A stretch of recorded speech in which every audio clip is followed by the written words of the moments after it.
ಈ ಹೊತ್ತಿನ ಲಂಚ್ ಬ್ರೇಕ್ನಲ್ಲಿ ಮೇಜರ್ ಸ್ಟೋರಿ ಪಹಲ್ಗಾಮ್ ಅಟ್ಯಾಕ್ ಆಯ್ತಲ್ಲ. ಈ ಪಹಲ್ಗಾಮ್ ದಾಳಿಯ ಪ್ರಕರಣ ವಿಚಾರಕ್ಕೆ ಸಂಬಂಧಪಟ್ಟಂತೆ ಆಪರೇಷನ್ ಸಿಂಧೂರ್ ಒಂದು ಕಡೆ ಒಂದು ಹಂತದ ಸಕ್ಸಸ್ ಆಗಿತ್ತು. ಈಗ ಮತ್ತೊಂದು ಅಪ್ಡೇಟ್ ಇದ್ರ ಬಗ್ಗೆ.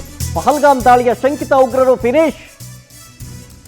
ಮೂವರು ಶಂಕಿತ ಉಗ್ರರನ್ನ ನಮ್ಮ ಭಾರತೀಯ ಸೇನೆ ಹೊಡೆದಾಕಿದೆ. ಪಹಲ್ಗಾಮ್ ದಾಳಿಕೋರ ಸುಲೇಮಾನ್ ಹತ್ಯೆಯಾಗಿದೆ. ಈಗ ಶ್ರೀನಗರದಲ್ಲಿ ಮೂವರು ಉಗ್ರರ ಎನ್ಕೌಂಟರ್ ಆಗಿದೆ. ಆ ಮೂವರ ಪೈಕಿ ಇಬ್ಬರು ಪಹಲ್ಗಾಮ್ನಲ್ಲಿ ದಾಳಿ ಮಾಡಿದ್ರಲ್ಲ, ಆ ದಾಳಿಯಲ್ಲಿ ಭಾಗಿಯಾಗಿದ್ದವರು. ಸೇನೆ, ಪೊಲೀಸರು, ಸಿಆರ್ಪಿಎಫ್ ಜಂಟಿ ಆಪರೇಷನ್ ಮಾಡಿದಾಗ 3 ಜನನ್ನು ಹೊಡೆದಾಕಿದೆ. ಆಪರೇಷನ್ ಮಹದೇವ ಹೆಸರಲ್ಲಿ ಕಾರ್ಯಾಚರಣೆಯನ್ನ ಮಾಡಿದ್ರು. ಡ್ರೋನ್ ಕ್ಯಾಮೆರಾದಲ್ಲಿ 3 ಶವಗಳು ಸಿಕ್ಕಿದೆ. ಈಗ ಸೆರೆಯಾಗಿದೆ. ಏಪ್ರಿಲ್ 22ನೇ ತಾರೀಕು ಪಹಲ್ಗಾಮ್ನಲ್ಲಿ ಈ ಅಟ್ಯಾಕ್ ಆಯಿತು. ಅಟ್ಯಾಕ್ ಆಗಿ 97 ದಿನ ಆದ ಮೇಲೆ ಈಗ ಮತ್ತೆ 3 ಉಗ್ರರ ಬೇಟೆಯಾಡಿದ ನಮ್ಮ ಸೇನೆ. 97 ದಿನಗಳ ಬಳಿಕ ಉಗ್ರರನ್ನ ಬೇಟೆಯಾಡಿದೆ ನಮ್ಮ ಸೇನೆ. ಅಲ್ಲಿಗೆ ಪಹಲ್ಗಾಮ್ ರಕ್ಕಸ ಫಿನಿಶ್ ಆದಂತೆ. ಈ ಸುಲೈಮಾನ್ ಫೋಟೋ ನೋಡ್ತಿದ್ರಲ್ಲ, ಉಗ್ರ ಇವನೂ ಇದ್ದ. 3 ಜನ, ಈತ ಸೇರಿದಂತೆ 3 ಜನ ಶಂಕಿತ ಉಗ್ರರನ್ನ ಅರೆಸ್ಟ್ ಮಾಡಿದ್ದಾರೆ. ಇನ್ನೊಬ್ಬ ಎಕ್ಸ್ಟ್ರಾ, ಅವನು ಕೂಡ ಈ ದಾಳಿಯಲ್ಲಿ ಸಂಚು ರೂಪಿಸಿದ್ದ ಅನ್ನೋದು. ಏಪ್ರಿಲ್ 22ನೇ ತಾರೀಕು ಪಹಲ್ಗಾಮ್ ಅಟ್ಯಾಕ್ ಆದ ಸಂದರ್ಭದಲ್ಲಿ ಅದೊಂದು ರೀತಿಯಾಗಿ ಸಿನಿಮೀಯ ರೀತಿಯಲ್ಲಿತ್ತು. ನಂಬಲು ಅಸಾಧ್ಯ ಇತ್ತು ಸ್ಟಾರ್ಟಿಂಗಲ್ಲಿ. ಈ ವಿಚಾರ ಹೊರಗೆ ಬಂದ ನಂತರ ಹೆಂಗೆ ಸಾಧ್ಯ ನಮ್ಮ ಭಾರತದಲ್ಲಿ ಅದು ಹೀಗೆ ರಕ್ಕಸ ಪ್ರವೃತ್ತಿಯನ್ನು ಬೆಳೆಸಿರೋದು? ಚಾನ್ಸೇ ಇಲ್ಲ ಅನ್ನುವಂಥದ್ದಿತ್ತು. ಅದಾದ ಮೇಲೆ ಯಾವಾಗ ನಿಜ ಸ್ವರೂಪ ಗೊತ್ತಾಯಿತು, ಯಾವಾಗ ದೃಶ್ಯಗಳು ವೈರಲ್ ಆಗೋದಕ್ಕೆ ಸ್ಟಾರ್ಟ್ ಆಯಿತು, ಭಾರತ ನಿಗಿ ಕೆಂಡ ಕಾರಿತ್ತು. ಅದಕ್ಕೆ ಆಪರೇಷನ್ ಸಿಂಧೂರ್ ಒಂದು ಹಂತದಲ್ಲಾಯಿತು. ಉಗ್ರರ ಸೇನೆಗಳನ್ನು ಹೊಡೆದುರುಳಿಸಿದ್ದಾಯಿತು. ಕೇವಲ ಪಿಒಕೆ ಭಾಗದಲ್ಲಿ ಮಾತ್ರ ಅಲ್ಲ, ಪಾಕಿಸ್ತಾನಕ್ಕೆ ಟಕ್ಕರ್ ಕೊಡ್ತು. ಜೊತೆಗೆ ಪಾಕಿಸ್ತಾನದಲ್ಲಿರುವಂಥ ಅಡಗು ತಾಣಗಳನ್ನು ಧ್ವಂಸ ಮಾಡಿತ್ತು. ಈ ವಿಚಾರಕ್ಕೆ ಸಂಬಂಧಪಟ್ಟಂತೆ ನಮ್ಮ ವಿಶೇಷ ಪ್ರತಿನಿಧಿ ಅರುಣ್ ಫೋನ್ ಸಂಪರ್ಕದಲ್ಲಿದ್ದಾರೆ. ಅರುಣ್, ಪಹಲ್ಗಾಮ್ ದಾಳಿಯ ಒಂದು ಸಂಚನ ರೂಪಿಸಿದವರನ್ನ ಫಿನಿಶ್ ಮಾಡಬೇಕು ಅಂತ ಹೇಳಿ, ಜೊತೆಗೆ ಸೇಡನ್ನು ತೀರಿಸ್ಕೊಳ್ಬೇಕು ಅಂತ ಹೇಳಿ ಆಪರೇಷನ್ ಸಿಂಧೂರ್ ಒಂದು ಹಂತದಲ್ಲಿ ಯಶಸ್ವಿಯಾಗಿತ್ತು. ಈಗ ಶಂಕಿತ ಉಗ್ರರು 3 ಜನನ್ನ ಹೊಡೆದಾಕಿದೆ ಈಗ ನಮ್ಮ ಭಾರತೀಯ ಸೇನೆ. ಈ ಓವರ್ ಆಲ್ ಆಪರೇಷನ್ ವಿಚಾರಕ್ಕೆ ಸಂಬಂಧಪಟ್ಟಂತ ಮಾಹಿತಿ ಕೊಡೋದಾದ್ರೆ ಈಗ ಶರತ್, ಪಹಲ್ಗಾಮ್ನಲ್ಲಿ ಉಗ್ರರ ದಾಳಿಯಾದ ಸಂದರ್ಭದಲ್ಲೇನೆ ದಾಳಿ ಮಾಡದಂತ 5 ಉಗ್ರರು ಬಹುಶಃ ಭಾರತದ ಗಡಿಯನ್ನ ದಾಟಿ ಹೋಗಿರ್ಲಿಕ್ಕಿಲ್ಲ ಅನ್ನುವಂತ ಅನುಮಾನ ಆಗ್ಲೇ ವ್ಯಕ್ತ ಆಗಿತ್ತು.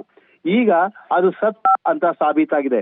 ಪಹಲ್ಗಾಮ್ ದಾಳಿ ಆದ ಬಳಿಕವೇ ಬಹುತೇಕ ಜಮ್ಮು ಕಾಶ್ಮೀರದ ಸಂಪೂರ್ಣ ಅಷ್ಟೂ ವಲಯವನ್ನ ಸೇನಾಪಡೆಗಳು, ರಕ್ಷಣಾ ಪಡೆಗಳು ತಮ್ಮ ಒಂದು ವಶಕ್ಕೆ ತೆಗೆದುಕೊಂಡಿದ್ದು ಕಾರ್ಯಾಚರಣೆಯನ್ನ ಪ್ರಾರಂಭಿಸಲಾಗಿತ್ತು. ಇತ್ತೀಚೆಗೆ ಭಾರತೀಯ ಸೇನೆಯ ಚಿನಾರ್ ಕಾರ್ಪ್ಸ್ ಇವರು ಆಪರೇಷನ್ ಮಹಾದೇವ ಹೆಸರಿನಲ್ಲಿ ಕಾರ್ಯಾಚರಣೆಯನ್ನ ಆರಂಭ ಮಾಡಿದ್ರು. ನೀವು ಗಮನಿಸಿ, ಕಳೆದ ಬಾರಿ ಪಹಲ್ಗಾಮ್ನಲ್ಲಿ ದಾಳಿ ಮಾಡಿದಂತ ಸಂದರ್ಭದಲ್ಲಿ ಉಗ್ರರು ಧರ್ಮದ ಹೆಸರು ಹೇಳಿಕೊಂಡು ಯಾರು ಮುಸ್ಲಿಮೇತರರಿದ್ರೋ ಅವ್ರನ್ನ ಗುರುತಿಸಿ ಅವ್ರನ್ನ ಹೊಡೆದು ಹಾಕಿದ್ರು. ಅದಕ್ಕೆ ಪ್ರತಿಯಾಗಿ ಈಗ ನಮ್ಮ ಭಾರತೀಯ ಸೇನೆ ಆಪರೇಷನ್ ಮಹಾದೇವನ ಆರಂಭ ಮಾಡಿರುವಂತದ್ದು. ಅದರಲ್ಲೂ ಪ್ರಮುಖವಾಗಿ ಕಾಶ್ಮೀರದ ಹಲವು ಭಾಗಗಳು, ಹರ್ವಾನ್ ಪ್ರಾಂತ್ಯದ ಮುನ್ನಾರ್ ಅನ್ನುವಂತ ಭಾಗ ಮೊದಲುಗೊಂಡು ಹಲವಾರು ಕಡೆಗಳಲ್ಲಿ ಈ ಒಂದು ಕಾರ್ಯಾಚರಣೆಯನ್ನ ಮಾಡಲಾಗ್ತಾ ಇದೆ. ಭಾರತೀಯ ಸೇನೆ, ಸಿಆರ್ಪಿಎಫ್, ಜಮ್ಮು ಕಾಶ್ಮೀರದ ಪೊಲೀಸ್ ಜಂಟಿಯಾಗಿ ಈ ಕಾರ್ಯಾಚರಣೆಯನ್ನ ಮಾಡ್ತಾ ಇರುವಂತದ್ದು. ಇವತ್ತು ಬೆಳಿಗ್ಗೆ ಇದೇ ಒಂದು ಕಾರ್ಯಾಚರಣೆಯ ಸಂದರ್ಭದಲ್ಲಿ ಡಿಚ್ಕ್ಯಾಮ್ ಒಂದು ಪ್ರದೇಶ ಏನ್ ಬರ್ತೇವೆ ಶ್ರೀನಗರದ ಹತ್ರ, ಆ ಪ್ರದೇಶದಲ್ಲಿ ಉಗ್ರರು ಅಡಗಿಕೊಂಡಿದ್ದಂತ ಒಂದು ಖಚಿತವಾದಂತ ಮಾಹಿತಿ ಬಂದಿತ್ತು. ಆ ಮಾಹಿತಿಯನ್ನ ಆಧರಿಸಿ ಆ ಇಡೀ ಪ್ರದೇಶದಲ್ಲಿ ರಕ್ಷಣಾಗಳು ಕೂಂಬಿಂಗ್ ಆಪರೇಷನ್ ಅನ್ನ, ಅಂದ್ರೆ ಶೋಧ ಕಾರ್ಯವನ್ನ ಆರಂಭ ಮಾಡಿದ್ವು. ಒಂದು ಹಂತದಲ್ಲಿ ಉಗ್ರರಿಗೂ ಹಾಗೂ ಸೇನಾಪಡೆಗಳಿಗೂ ಮುಖಾಮುಖಿಯಾಗಿದೆ. ಗುಂಡಿನ ಚಕಮಕಿ ಕೂಡ ಬೆಳಗಿನಿಂದ ನಡೀತಾ ಇತ್ತು. ಈ ಒಂದು ಗುಂಡಿನ ಚಕಮಕಿಯಲ್ಲಿ 3 ಉಗ್ರರು ಹತರಾಗಿದ್ದಾರೆ ಅಂತ ಹೇಳಲಾಗ್ತಾ ಇರುವಂತದ್ದು.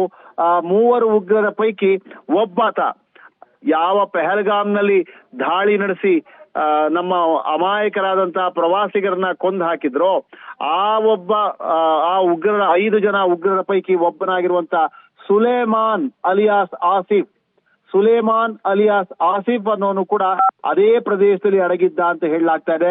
ಈ ಒಂದು ಕಾರ್ಯಾಚರಣೆಯಲ್ಲಿ ಗುಂಡಿನ ಚಕಮಕಿಯಲ್ಲಿ ಈ ಸುಲೇಮಾನ್ ಮೃತಪಟ್ಟಿದ್ದಾನೆ ಅಂತ ಹೇಳಲಾಗ್ತಾ ಇದೆ. ಈ ಸುಲೇಮಾನ್ ಹೇಳಿ ಕೇಳಿ ಪಾಕಿಸ್ತಾನದ ನಿವಾಸಿ, ಪಾಕಿಸ್ತಾನದಲ್ಲಿ ಉಗ್ರ ತರಬೇತಿಯನ್ನ ಪಡೆದುಕೊಂಡು ಬಳಿಕ ಗಡಿಯಿಂದ ನುಸುಳಿ ಈಚೆಗೆ ಬಂದು ಇಲ್ಲಿ ಒಂದು ಭಯೋತ್ಪಾದಕ ಚಟುವಟಿಕೆಗಳಲ್ಲಿ ತೊಡಕೊಂಡಿದ್ದ ಲಷ್ಕರ್ ಎ ತೊಯ್ಬಾದ ಪ್ರಮುಖ ಉಗ್ರರಲ್ಲಿ ಈತ ಕೂಡ ಒಬ್ಬ Okay. ಅಂತ ಹೇಳಲಾಗ್ತಾ ಇದೆ. ಈಗ ಆ ಸುಲೇಮಾನ್ನ ಹೊಡೆದಾಕಿರೋದ್ರ ಮೂಲಕ ಬಹುಶಃ ಪಹಲ್ಗಾಮ್ ದಾಳಿಯ ಒಂದು ಸೇಡು ತೀರಿಸಿಕೊಳ್ಳುವ ಒಂದು ಹಂತದಲ್ಲಿ ನಮ್ಮ ರಕ್ಷಣಾ ಪಡೆಗಳು ಯಶಸ್ವಿಯಾಗಿವೆ. ಶರತ್, ಥ್ಯಾಂಕ್ ಯು ಅರುಣ್, ಡೀಟೇಲ್ಸ್ಗಾಗಿ.